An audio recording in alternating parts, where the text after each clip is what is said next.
So I came to Swami when I was about 6 years old. Was in 1960. I was born into a Hindu family, and my parents lived in Madras at the time. Swami appeared in my mother's dream in the form of a picture. It was a large picture that was hanging on the wall, and she was looking at this picture, and it turned out that from the picture talked, and it said, "Come to Puttaparthi, come to Prasanthi Nilayam." She did not know of Swami. She did not know about Swami. So the picture was really important because she got to see what he looked like.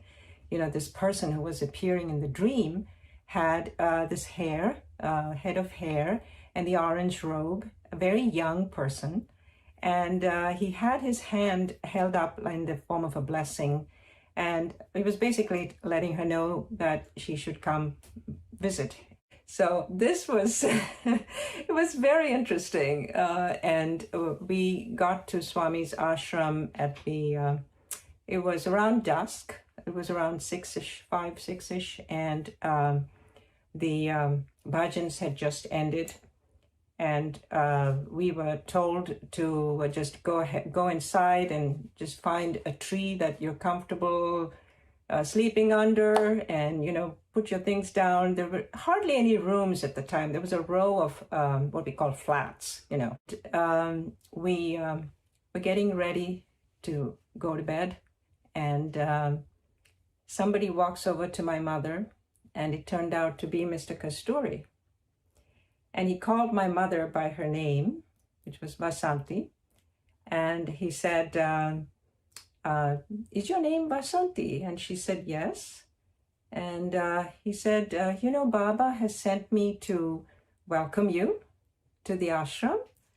He said he's been waiting for you for quite some time, and he wants me to give you a room.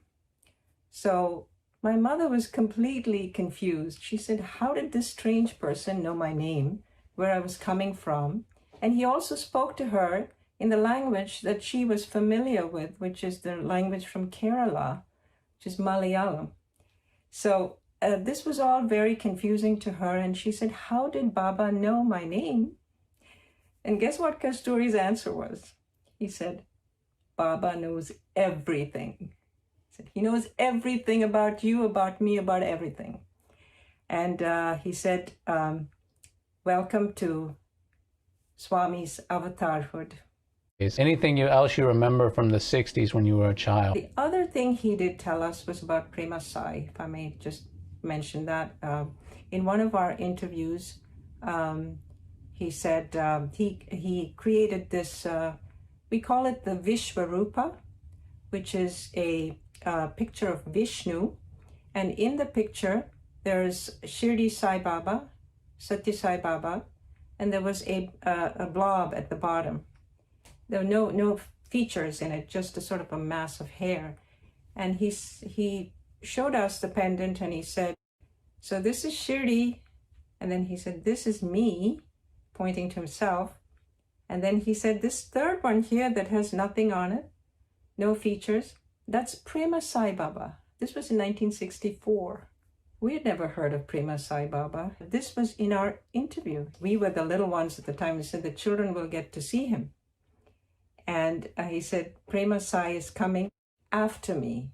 And he said, "I'm preparing everything so that he can come and continue the work. And he will be the last of this tri-avatar." So I have the pendant with me right now. Shirdi Sai very well was the biggest face among the three of them.